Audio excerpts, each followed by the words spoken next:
نور کی سرکار سے پایا دوشالہ نور کا، او مبارک تم کو ذوالنورین جوڑا۔ الشیطان الرجیم، بسم اللہ الرحمن الرحیم۔ ناظرین محترم، آج ہم انشاءاللہ خلیفہ ثالث امیر المؤمنین حضرت سیدنا عثمان غنی رضی اللہ تعالیٰ عنہ کی سیرت مبارکہ کا انتہائی اہم پہلو آپ کے سامنے پیش کرنے کی سعادت حاصل کریں گے اور جانیں گے کہ سیدنا عثمان غنی رضی اللہ تعالیٰ عنہ بحیثیت تاجر کس طرح کے انسان تھے اور آپ کن چیزوں کی تجارت فرمایا کرتے تھے اور اس سلسلے میں آپ کس سرزمین کا رخ فرمایا کرتے تھے۔ ان تمام چیزوں کے بارے میں آج ہم جانیں گے۔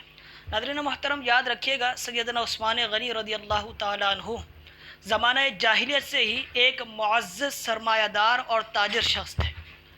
پھر جب آپ نے دین اسلام قبول فرمایا اور دائرہ اسلام میں داخل ہو گئے تو دین اسلام کو جب آپ کے مال کی ضرورت پیش آئی، آپ نے ہر موقع پر اپنا مال حاضر رکھا اور دین اسلام کی نصرت اور استحکام کے لیے اور مسلمانوں کی خیر خواہی کے لیے ہر موقع پر خطیر رقم خرچ کرتے نظر آتے ہیں۔ یہی وجہ ہے کہ آپ دین اسلام کی وہ عظیم ہستی ہیں کہ جن کو 3 مرتبہ جنت خریدنے کا اعزاز حاصل ہے۔ وہ اس طریقے سے پہلی مرتبہ جب ہجرت مدینہ کا موقع تھا اور مسلمان مدینۃ المنورہ ہجرت فرما گئے تو وہاں پر ایک کنواں درکار تھا مسلمانوں کو، بیر روما نامی۔ اس کنویں کو آپ نے خریدا اور مسلمانوں کے لیے وقف فرما دیا۔ اس کے بدلے میں آپ کو جنت خریدنے کا اعزاز حاصل ہوا۔ دوسری مرتبہ جب مسجد نبوی کی توسیع کا معاملہ تھا اور ساتھ والی جگہ درکار تھی تو آپ نے اس جگہ کو خرید کر مسجد کے لیے وقف فرما دیا۔ اس کے بدلے میں آپ کو جنت خریدنے کا اعزاز حاصل ہوا۔ تیسری مرتبہ جب غزوہ تبوک کا موقع تھا اور مسلمان بے سر و سامانی کی حالت میں جہاد کے لیے نکل رہے تھے، اس موقع پر سیدنا عثمان غنی رضی اللہ تعالیٰ عنہ نے 950 اونٹ، 50 گھوڑے اور 11,000 اشرفیاں مسلمانوں کو فراہم کیں اور اس کے بدلے میں جنت خریدنے کا اعزاز حاصل کیا۔ سبحان اللہ۔ ناظرین محترم، اگر آپ کی تجارتی سرگرمیوں کی بات کریں تو آپ کے بارے میں مورخین یہ لکھتے ہیں کہ آپ گندم اور کھجور کی تجارت فرمایا کرتے تھے اور اس سلسلے میں سرزمین مصر کا رخ فرمایا کرتے ہیں، اور مصر جا کر آپ وہاں سے کھجور یا گندم وغیرہ خریدتے، مدینۃ المنورہ آتے، مدینۃ المنورہ میں آ کر یہاں کے بازار نفع کی مقدار مقرر کر کے اس مال کو بیچ دیتے اور اس سے اپنا ذریعہ معاش چلاتے تھے۔ ناظرین محترم، اگر آپ کی بازار میں ساکھ کی بات کریں کہ آپ کی مارکیٹ میں کیسی ریپوٹیشن تھی تو ہمیں پتہ چلتا ہے کہ لوگوں کو آپ کی زبان پر اتنا بھروسہ کہ جو آپ فرما دیا کرتے کہ اگر مثال کے طور پر اس مال کا اتنا وزن ہے تو پھر وہ آپ کے زبان پر ہی بھروسہ کر لیا کرتے تھے۔ اس کا اندازہ ہم یہاں سے لگا سکتے ہیں کہ خود سیدنا عثمان غنی رضی اللہ تعالیٰ عنہ بیان فرماتے ہیں کہ میں بنی قینقاع کے ایک بازار سے کھجوریں خرید کر مدینۃ المنورہ میں بازار میں بیچتا ہوں اور ان کو صرف وزن بتا دیتا ہوں تو وہ میرے کہنے پر ہی بھروسہ کر لیتے ہیں اور وزن بعد میں نہیں کرتے۔ لیکن بعد میں پھر جب پیارے آقا علیہ الصلوۃ والسلام کو اس بات کا علم ہوا تو آپ نے سیدنا عثمان غنی رضی اللہ تعالیٰ عنہ کو منع فرمایا کہ آپ ناپ تول کر لیا کریں، کیونکہ بعد میں پھر فساد کا اندیشہ رہتا ہے۔ اسی طرح مزید آگے بڑھیے تو ہمیں پتہ چلتا ہے کہ آپ کی تجارتی سرگرمیوں میں مداربت بھی شامل ہے اور آپ کو دین اسلام کا پہلا سلیپنگ پارٹنر ہونے کا بھی اعزاز حاصل ہے۔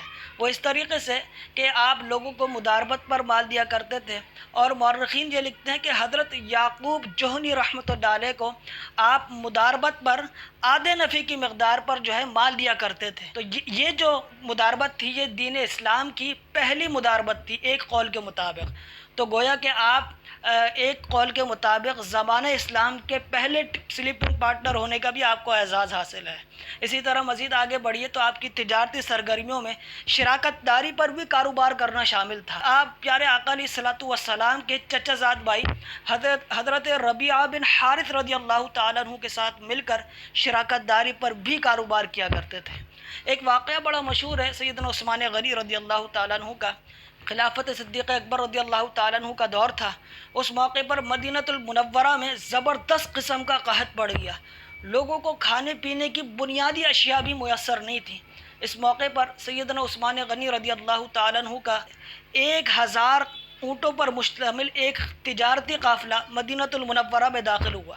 جیسے ہی وہ قافلہ داخل ہوتا ہے تو جو مدینہ المنورہ کے تجار تھے وہ بارگاہ سیدنا عثمان غنی رضی اللہ تعالیٰ عنہ میں آتے ہیں اور بہترین پیشکش کرتے ہیں کہ مال ہمیں دیں تاکہ ہم اس کو اچھے نفع کی مقدار پر لوگوں کو بیچیں۔ لیکن سیدنا عثمان غنی رضی اللہ تعالیٰ عنہ نے اس موقع پر لوگوں کے بجائے اللہ رب العزت سے تجارت کرنے کو ترجیح دی اور اخروی ثواب کو ترجیح دیتے ہوئے تمام کا تمام مال جو 1000 اونٹوں پر مشتمل تھا اور اس پر کھانے پینے کی مختلف اشیاء لدی ہوئی تھی، وہ تمام مال مدینہ المنورہ کے فقراء پر صدقہ کر دیا۔ سبحان اللہ، ایسی مثال ہمیں کہاں ملے گی؟ جو تاجر صرف تجارت کے لیے اس کا قافلہ مدینہ المنورہ آیا، ابھی تو اس کی کمائی کا وقت ہوا تھا، لیکن اس نے وہ تمام کا تمام قافلہ جو ہے، تمام کا تمام مال جو ہے مدینہ المنورہ کے فقراء پر صدقہ کر دیا۔ یہی وجہ ہے کہ اللہ رب العزت نے آپ کے رزق میں، آپ کے مال میں ہمیشہ وسعت عطا فرمائی۔ اگر ہم بھی چاہتے ہیں کہ ہمارے مال میں، ہمارے روزگار میں اللہ رب العزت وسعت عطا فرمائے تو ہمیں چاہیے کہ ہم اپنے مال کا ایک حصہ بارگاہ رب العزت میں بھی صدقہ کریں۔ اور صدقہ کرنے کا سب سے بہترین طریقہ یہ ہے کہ اپنے مال کا کچھ حصہ جو ہے وہ کسی ایسے ادارے میں دیں جہاں طلباء دین اسلام کی تعلیم حاصل کر رہا ہے۔ اس کا فائدہ کیا ہوگا؟ پہلا فائدہ تو یہ ہوگا کہ آپ کو صدقہ کرنے کا ثواب حاصل ہوگا۔ دوسرا فائدہ یہ ہوگا کہ جب تک طلباء وہاں تعلیم حاصل کریں گے، تعلیم حاصل کرنے کے بعد علماء بن گئے، عالم بن گئے، عالم بننے کے بعد تبلیغ کریں گے، جب تک دین اسلام کا کام کرتے رہیں گے آپ کے نامہ اعمال میں نیکیاں لکھی جا رہی ہوں گی اور ایک ثواب جاریہ کا اہتمام ہو جائے گا۔ اسی طرح تیسرا فائدہ یہ ہوگا کہ آپ کے کاروبار میں، آپ کے روزگار میں برکتیں پیدا ہو جائیں گی۔ رب العالمین ہم سب کو سیدنا عثمان غنی رضی اللہ تعالیٰ عنہ کی سیرت کے ہر گوشے کو بغور مطالعہ کرتے ہوئے اس کو اپنی زندگی میں اپنانے کی توفیق رفیق مرحمت فرما۔ وما علیہ الا البلاغ المبین۔ کی سرکار سے پایا دوشانہ نور کا، ہو مبارک